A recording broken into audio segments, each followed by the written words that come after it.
Welcome to the MS&Me Radio Network. The broadcast shows are for informational and entertainment purposes only. They are not designed to provide listeners with specific personal, medical, or counseling advice. Individuals with a medical issue should always consult their healthcare provider.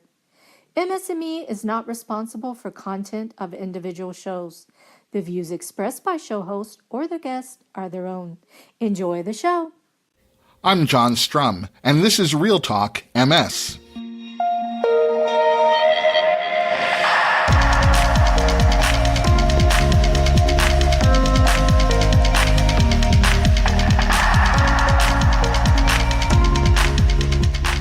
It's April 2nd, and we have a lot to talk about.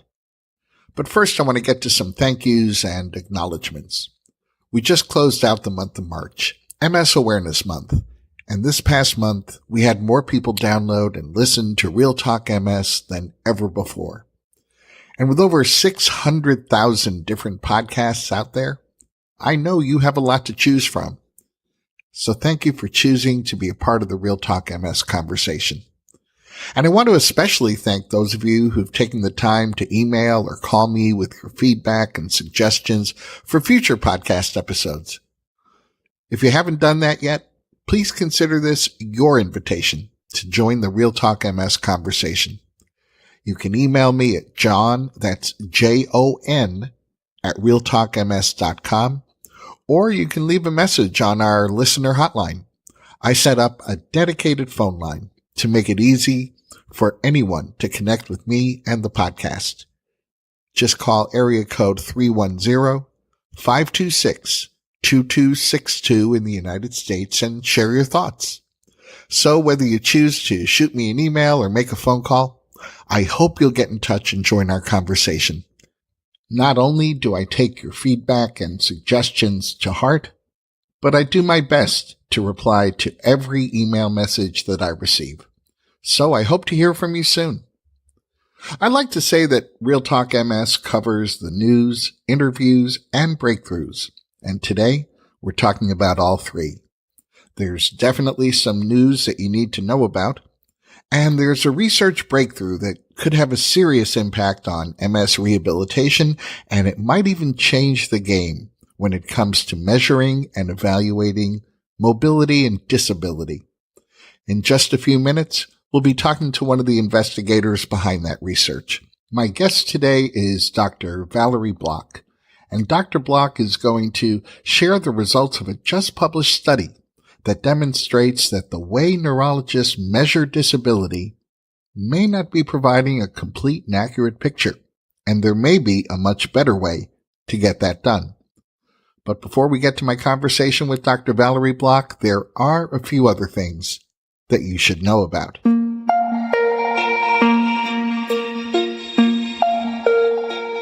Yesterday, we flipped the calendar from March to April. And if you're one of the million people living with MS in the United States, then you should know that with the new month came a new attack on your health care. Last December, you might remember that a federal judge in Texas ruled that the Affordable Care Act, known popularly as Obamacare, was unconstitutional.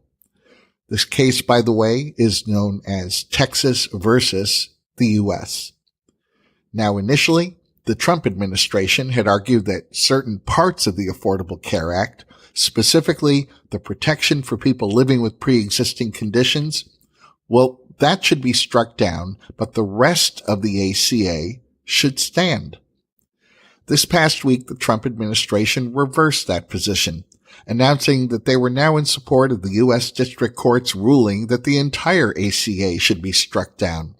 And so, as this case is appealed to the Supreme Court, the U.S. Justice Department will be arguing in support of eliminating the Affordable Care Act.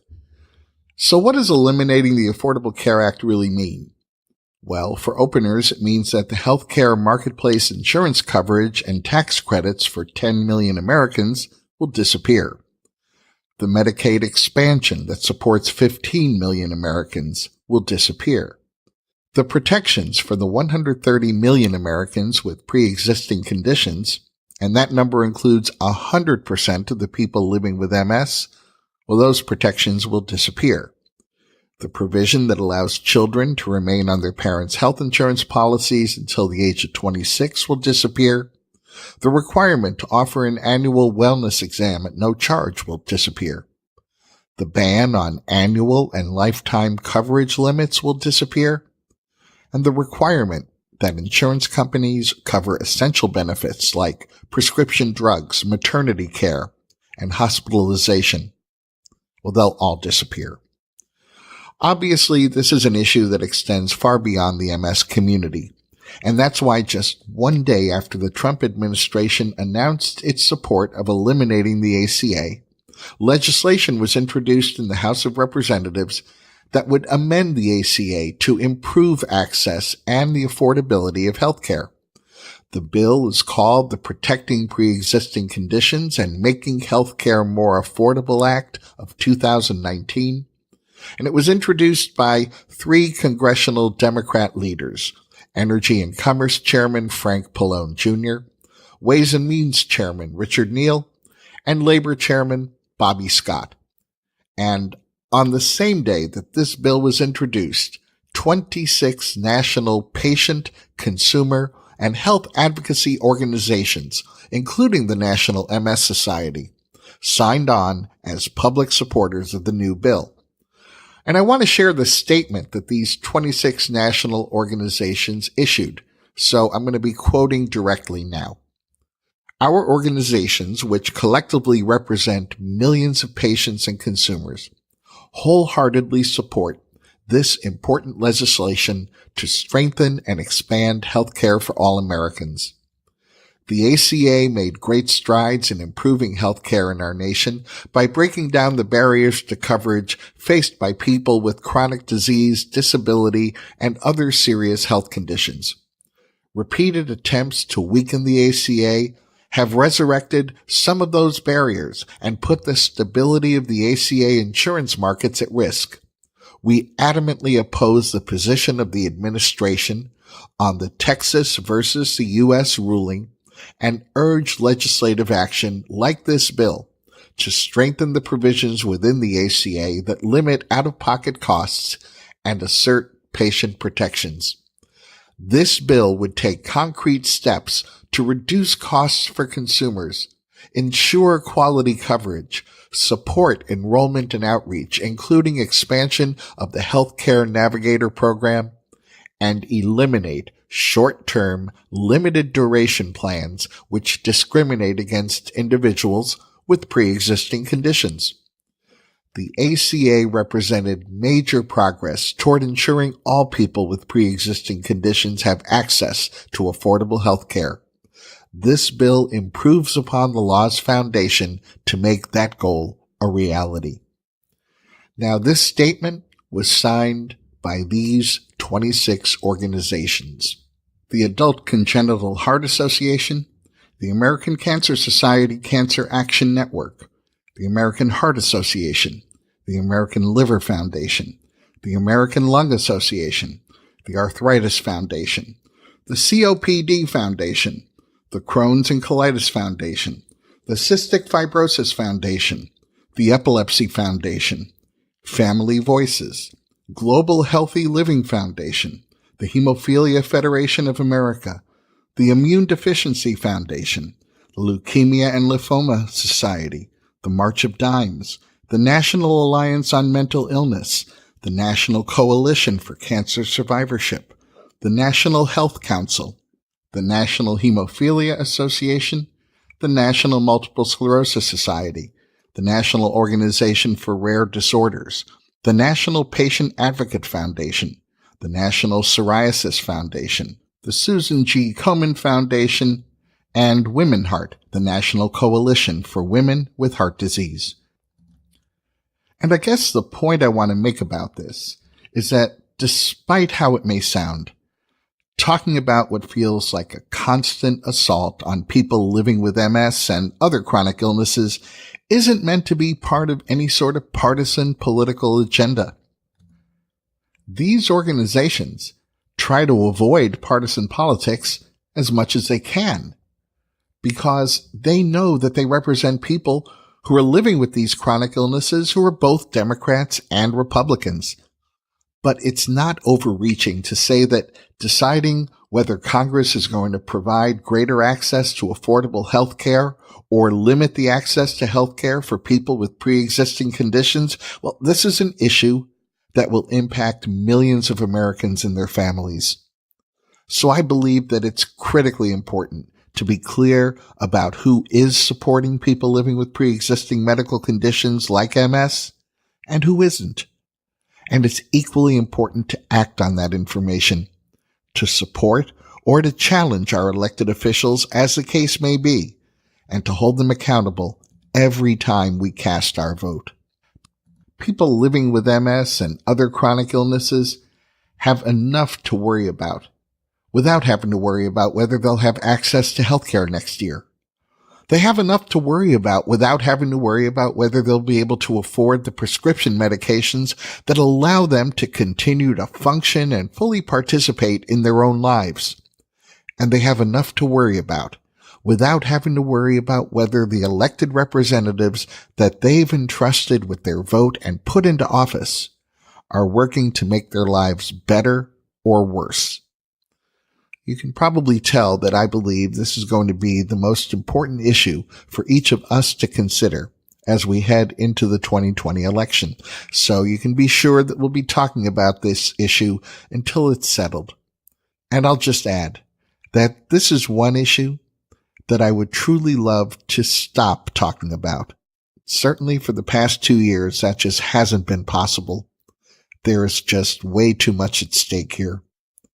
And if you'd like to read the statement issued by the National MS Society and 25 other national patient organizations, I'll include a link to that statement in today's show notes.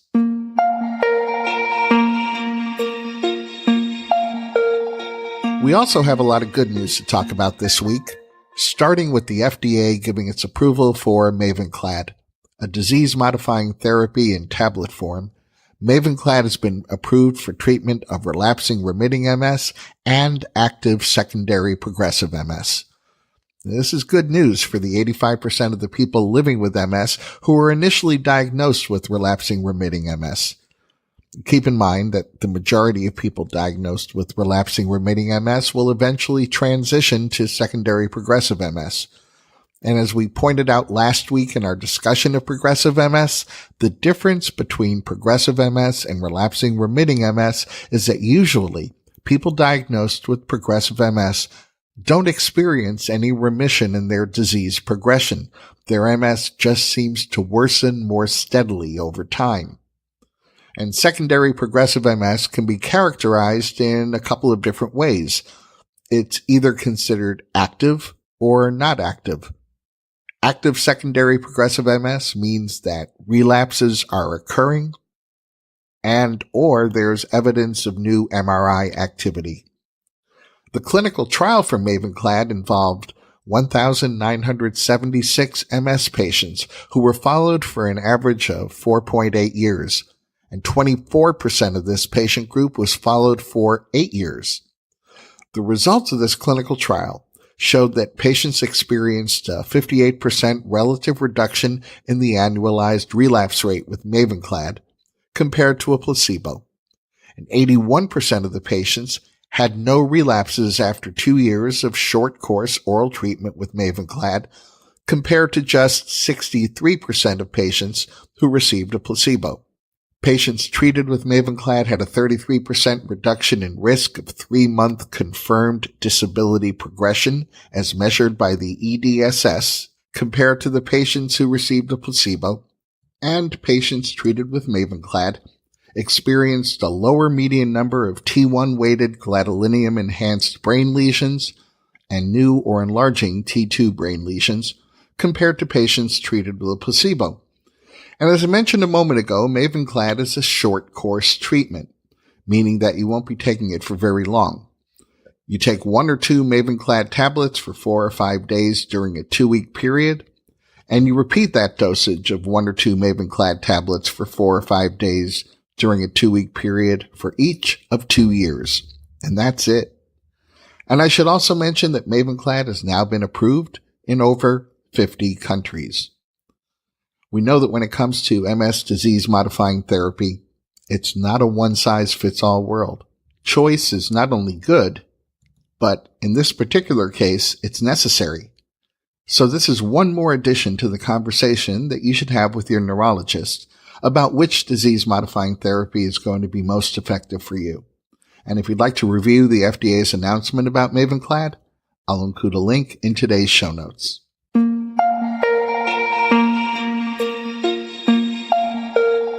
As they say on late-night television, but wait, there's more. Because last week, the FDA also approved siponimod for treating active secondary progressive MS and relapsing remitting MS. Siponimod is an oral treatment, and it's considered a first-line treatment, which means that you won't have to try other MS therapies before trying siponimod. The clinical trial for siponimod enrolled patients who represented a pretty typical profile of secondary progressive MS. They had a mean age of 48, had been living with MS for approximately 16 years, and more than 50% had an EDSS score of 6.0, which meant that they relied on a walking aid of some kind. Siponimod significantly reduced the risk of 3-month confirmed disability progression compared to patients who were given a placebo. It meaningfully delayed the risk of 6-month confirmed disability progression compared to those patients who were given a placebo, and it reduced the annualized relapse rate. The clinical trial results also show that siponimod positively impacted cognition, MRI disease activity, and brain atrophy.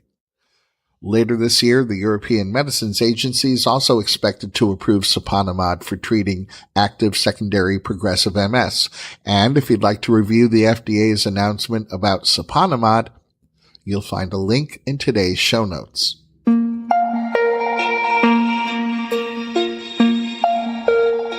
And just in case there wasn't enough news last week about FDA approval of new treatments for MS, the pharmaceutical company Celgene submitted their application for FDA approval of ozanimod. Ozanimod is an oral treatment for relapsing remitting MS, and clinical studies have shown that ozanimod reduced the relapse rate and the number of brain lesions in patients living with relapsing remitting MS.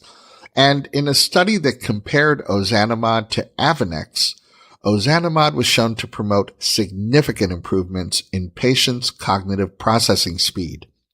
Celgene has now submitted applications for the approval of ozanimod to the FDA and the European Medicines Agency, and we will keep you updated as ozanimod makes its way through the regulatory approval process.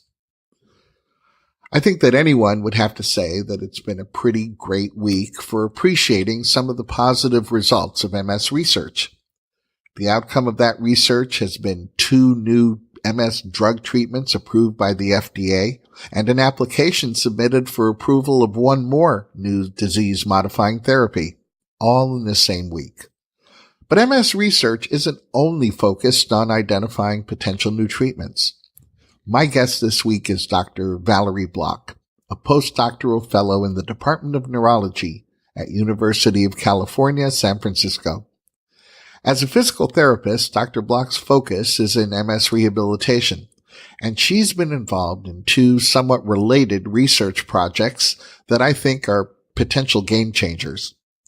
Along with principal investigators Dr. Jeffrey Gelfand and Dr. Bruce Cree, Dr. Block's work may have illuminated a serious deficiency in the Expanded Disability Status Scale, or EDSS. That's the accepted clinical measure of disability that's used almost every time someone living with MS sees their neurologist. And in identifying that shortfall in accuracy, this research team may have also identified an easy, yet far more accurate means of measuring an individual's mobility and better quantifying and qualifying their disability. In a moment, we'll meet Dr. Valerie Block.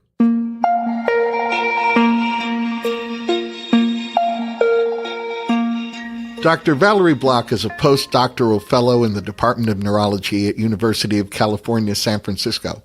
As a physical therapist, Dr. Block's focus is in MS rehabilitation, and she's been involved in two somewhat related research projects that I think are potential game changers. I'm excited to be talking with her about her work today. Welcome to the podcast, Dr. Block. Hi, thanks for having me. Well, being able to evaluate how a person with MS is walking and how much a person with MS is walking is important. And traditionally, there have been two ways for a neurologist to do that evaluation, either by observing that person walk a short distance during an office visit, and then by asking them how much they're walking and whether they're experiencing any difficulties. But you saw some potential shortfalls in these methods of evaluation. Can you tell us about that? Yeah, I'd be delighted to. So, as you know, walking is one of the primary forms of physical activity for many people with MS. And unfortunately, walking impairment is one of the most frequent and limiting aspects of the disease. So we do actually need more sensitive disability metrics that we can use to advance research in MS. And as you said, the current metrics do fail to capture important variability in the walking behavior. So we use measures in the clinic, and these are essentially just snapshots of function. So it depends on how that person woke up, if they had to travel many miles to go and see their neurologist. And it tells us really what someone is capable of doing in a clinical setting in front of their healthcare provider, rather than what they actually do. One of the main examples of this is the Expanded Disability Status Scale, the EDSS. And it's the most commonly used disability measure, both in clinic and clinical trials. And it runs from 0, which is no disability, and then 10, which is death due to MS.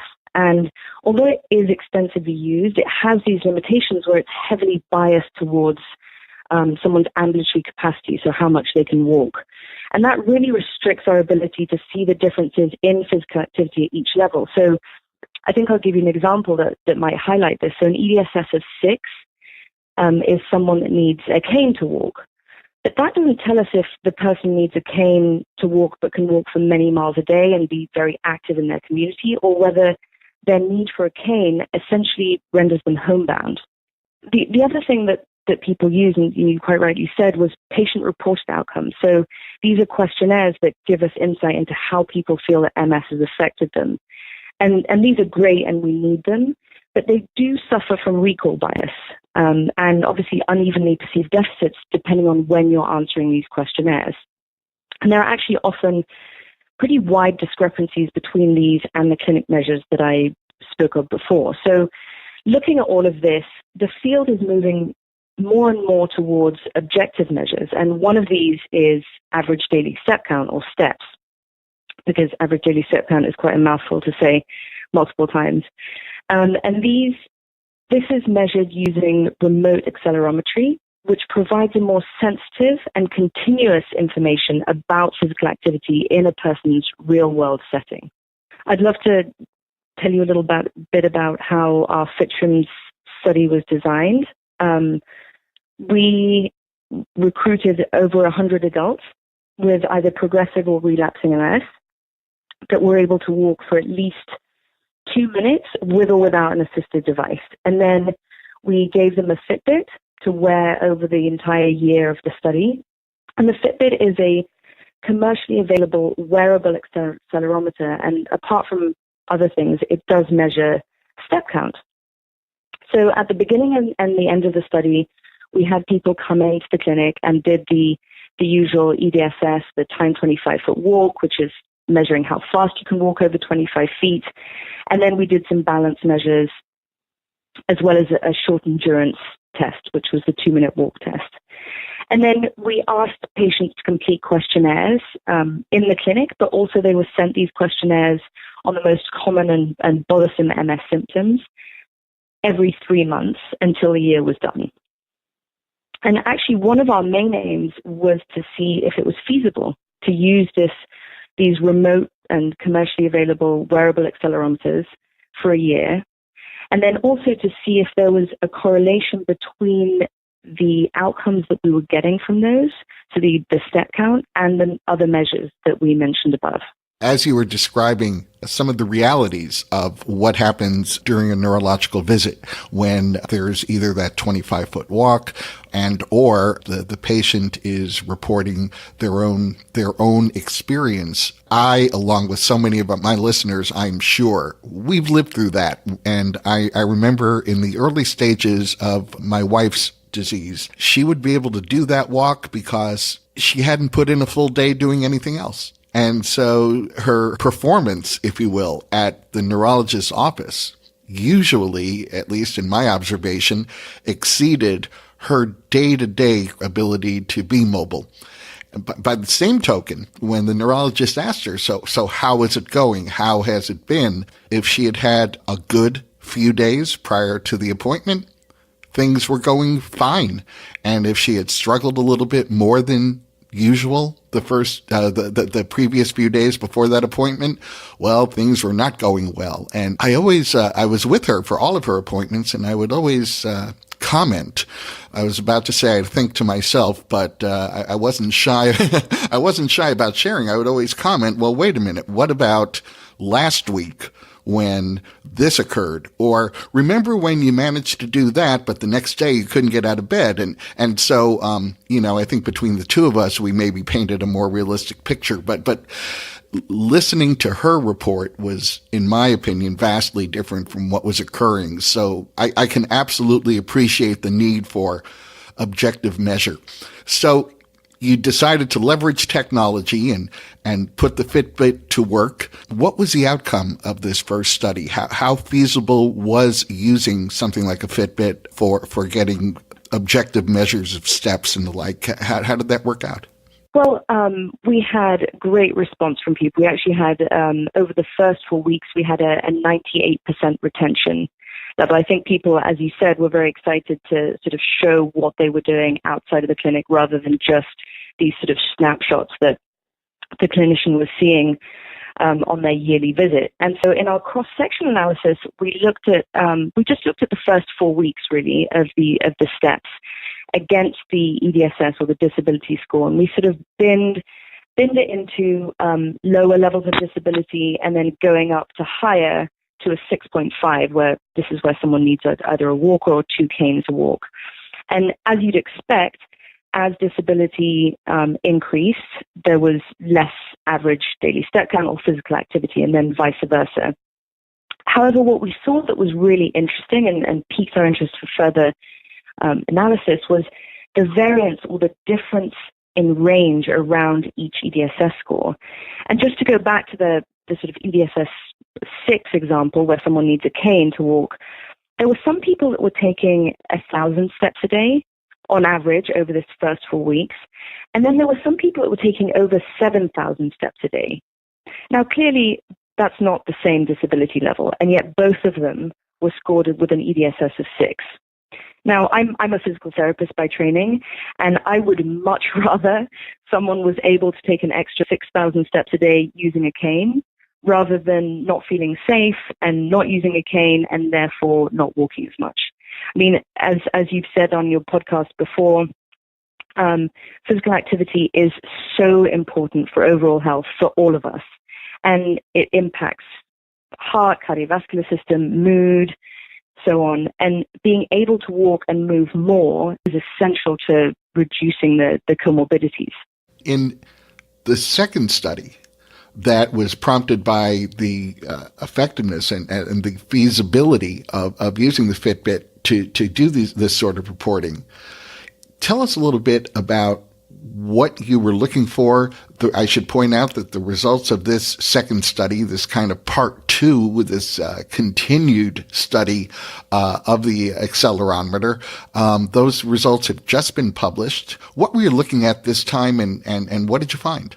What we saw was that over the year, people whose EDSS score remained stable, so they didn't get worse at all, when we looked at their average daily step count, we actually saw a significant change, and most of the time it was a significant decrease in steps.